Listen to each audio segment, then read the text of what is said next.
नमस्कार दोस्तों आपके अपने चैनल इंदिरा एजुकेशन सेंटर में आप सभी दोस्तों का स्वागत है। तो दोस्तों आज हम पढ़ने वाले हैं भारतीय राष्ट्रीय आंदोलन या इंडियन नेशनल मूवमेंट का भाग 6। तो दोस्तों यदि आप लोग इससे पहले की वीडियो नहीं देखे हैं तो डिस्क्रिप्शन में लिंक मिल जाएगा, वहां जाकर देख सकते हैं। दोस्तों जो आज की क्लास है या भारतीय राष्ट्रीय आंदोलन का भाग 6 जो है यह बीपीएससी 3.0 या यूपी पुलिस भर्ती 2023 या उन अन्य सभी प्रतियोगी परीक्षाओं के लिए अति महत्वपूर्ण है जहां आपके हिस्ट्री या भारतीय राष्ट्रीय आंदोलन से संबंधित प्रश्न पूछे जाते हैं।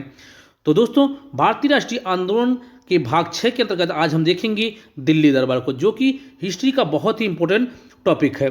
तो दोस्तों हम देखेंगे कि दिल्ली दरबार का आयोजन कब किया गया था, किसके द्वारा किया गया था, या इसका उद्देश्य क्या था, या कितनी बार कुल किया गया था।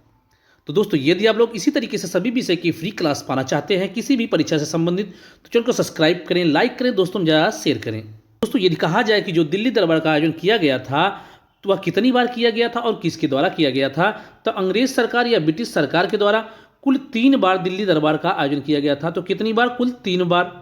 प्रथम दिल्ली दरबार की बात की जाए तो प्रथम दिल्ली दरबार का आयोजन 1877 में किया गया था, द्वितीय दिल्ली दरबार का आयोजन 1903 में और तृतीय दिल्ली दरबार का आयोजन 1911 में किया गया था। तो दोस्तों अभी हमने देखा कि कुल कितनी बार दिल्ली दरबार का आयोजन किया गया, तो कुल 3 बार। प्रथम 1877 में, द्वितीय आपका 1903 में और तृतीय 1911 में। तो दोस्तों सबसे पहले बात करेंगे प्रथम दिल्ली दरबार की। यदि बात की जाए कि प्रथम दिल्ली दरबार का आयोजन कब किया गया था, तो वह किया गया था 1877 में। और आयोजनकर्ता कौन थे या किसके द्वारा आयोजन किया गया था, तो उस समय भारत के वायसराय लॉर्ड लिटन थे और इन्हीं के द्वारा 1877 में प्रथम दिल्ली दरबार का आयोजन किया गया था।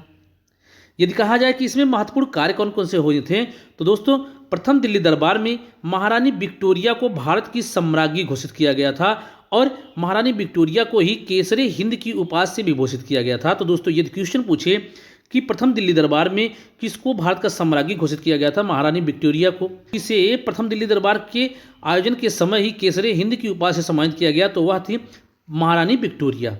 तो दोस्तों कहा जाता है कि प्रथम दिल्ली दरबार में बहुत अधिक धन खर्च किया गया, जबकि इसी समय 1876 से 1878 तक दक्षिण भारत के लोग भीषण अकाल से पीड़ित थे और इसमें हजारों व्यक्तियों की जान चली गई थी।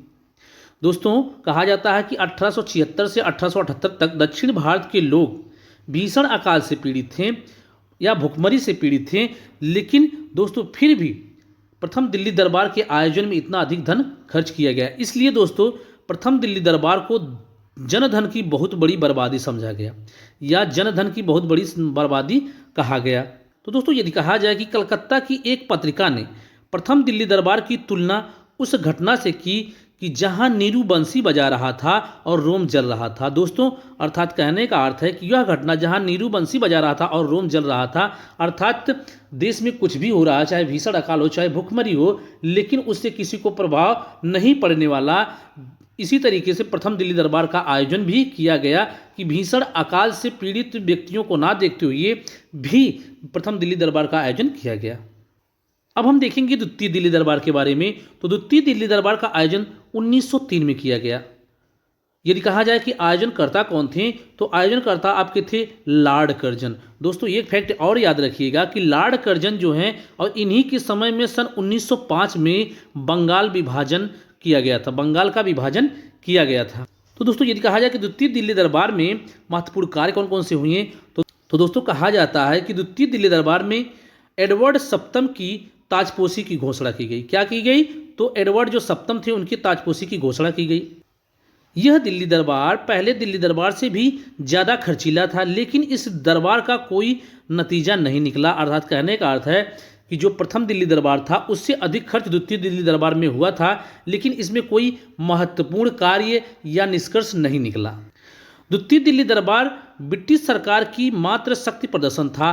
तो दोस्तों कहने का अर्थ है कि जो द्वितीय दिल्ली दरबार का आयोजन किया गया था वह सिर्फ ब्रिटिश सरकार की शक्ति का प्रदर्शन करने के लिए किया गया था, ना कि उसमें किसी महत्वपूर्ण कार्य पर विचार करने के लिए, ना तो कोई निष्कर्ष निकालने के लिए। तो दोस्तों अब हम बात करेंगे तृतीय दिल्ली दरबार के बारे में। तो दोस्तों यदि कहा जाए कि तृतीय दिल्ली दरबार का आयोजन कब किया गया था, तो सन 1911 में। दोस्तों याद रखिएगा कि जो सन 1911 में तृतीय दिल्ली दरबार का आयोजन किया गया था यह बहुत ही इंपॉर्टेंट है एग्जाम के लिए, क्योंकि दोस्तों एग्जाम में यहीं से संबंधित प्रश्न पूछे जाते हैं। तो आयोजन आपका 1911 में यदि आयोजनकर्ता की बात की जाए या किसके द्वारा आयोजित किया गया था, तो वह थी आपके वायसराय लॉर्ड हार्डिंग द्वितीय के द्वारा। तो किसके द्वारा? लॉर्ड हार्डिंग द्वितीय के द्वारा।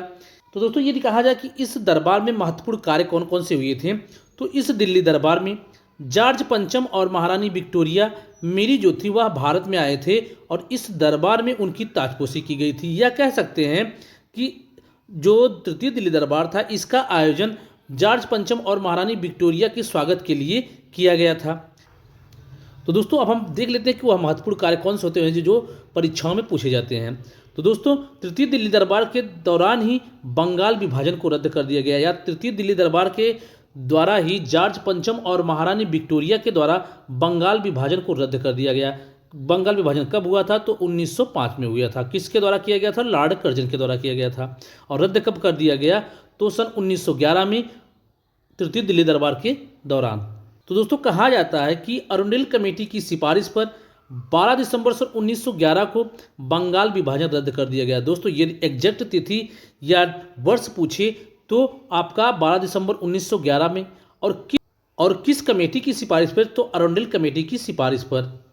दोस्तों एक और इम्पोर्टेंट कार्य को देख लेते हैं कि कोलकाता की जगह दिल्ली को भारत की राजधानी बनाए जाने की घोषणा की गई। दोस्तों तृतीय दिल्ली दरबार 1911 के दौरान ही कोलकाता की जगह, पहले कोलकाता जो राजधानी थी भारत की, उसको स्थानांतरित करके दिल्ली को भारत की राजधानी बनाए जाने की घोषणा कब की गई? तो 1911 में। और 1 अप्रैल सन 1912 में दिल्ली को भारत की राजधानी बनाया गया। घोषणा कब हुई? तो 1911 में। और पूर्ण रूप से दिल्ली को भारत की राजधानी कब बना दिया गया? कलकत्ता से स्थानांतरित करके, तो 1 अप्रैल 1912 को। दोस्तों तृतीय दिल्ली दरबार में बंगाल का भाषाई आधार पर गठन कर बिहार और उड़ीसा इससे 2 अलग राज्य बना दिए गए।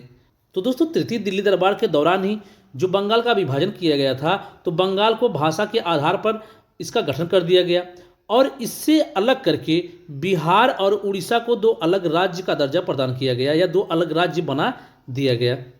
इस दरबार में असम के लिए अलग से कमिश्नरी नियुक्त करने की घोषणा की गई। तो दोस्तों यदि पूछे कि किस दरबार के दौरान असम के लिए अलग से कमिश्नरी नियुक्त करने की घोषणा की गई, तो वह था तृतीय दिल्ली दरबार 1911 में। और यह सभी कार्य किसके द्वारा किए जा रहे हैं? तो जॉर्ज पंचम और महारानी विक्टोरिया के द्वारा।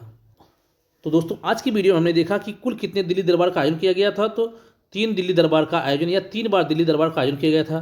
पहला आपका 1877 में, दूसरा आपका 1903 में और तीसरा आपका 1911।